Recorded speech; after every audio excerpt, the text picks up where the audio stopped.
ということで、これの、作り方と食べ方を見ていただいたと思うんですけど、もうちょっとね追加で説明が必要かなと思ったのでちょっと喋りますね。で、なんでこれトレイルフードを作ったかっていうと、そもそもですね、僕よく登山行くんですけど、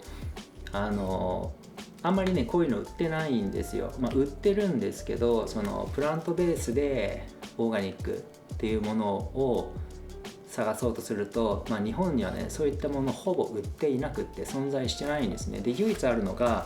このパタゴニアのプロビジョンズのやつ、もうちょっと何種類かあるんですけど、これが売っていて、で実際僕ねこれをよく登山に持っていくんですけど、種類が少ないので結構ローテーションすることになるんですけど、ずっとね何回も毎回登山にこれを持っていくと結構ね飽きてくるんですね。で、なんかたまには違うの食べたいなと思って、プラントベース系のなんかラーメンとか持ってったりもするんですけど、そんなに健康に良さそうでもないなっていう感じがしたりするので、でね1個だけちょっと今持ってないんですけど、八ヶ岳にディルっていうレストランがあって、でそこの、スモールツイストかなっていう名前で確か売ってると思うんですけど、それはね結構美味しくって、でプラントベース対応のものもいくつかあるんですけど、人気すぎてなかなか買えないんですね。だったら自分で作ろうと思って、でこれを作りました。でたまたまね僕は前からローフードっていうものを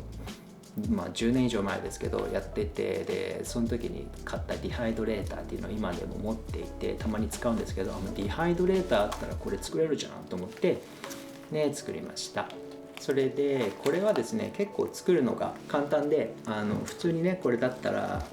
家で食べるようにチャーハンを作って、でできたものを食品乾燥機ディハイドレーターで、だいたい6時間か、長くても12時間ぐらいその食材の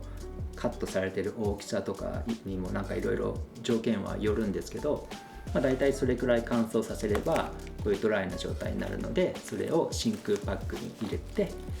で保存しておいて食べたい時にそれを持って行って食べる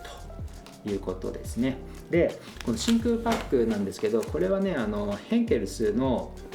真空パックで再利用できるやつを買って使ったんですけど、なんかね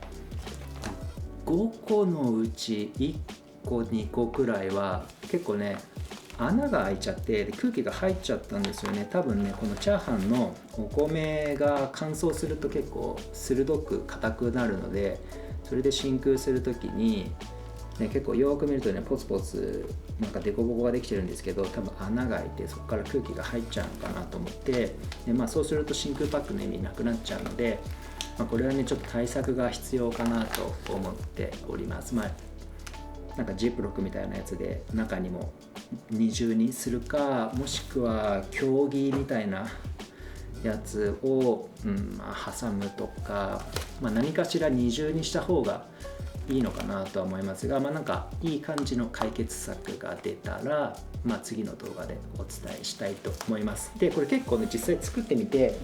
簡単にできたので、他にもねパスタとか、あとはミルクの粉系、ココナッツミルクパウダーとかを使って、でこういうお米とかも乾燥させて、でそれを合わせておけばリゾットみたいなやつとかもね簡単に作れると思うので、いろいろ、自分がただ食べたい山の上で美味しい料理食べたいっていうだけなんですけど、新しいトレイルフード作ったらまた動画にしたいと思います。では。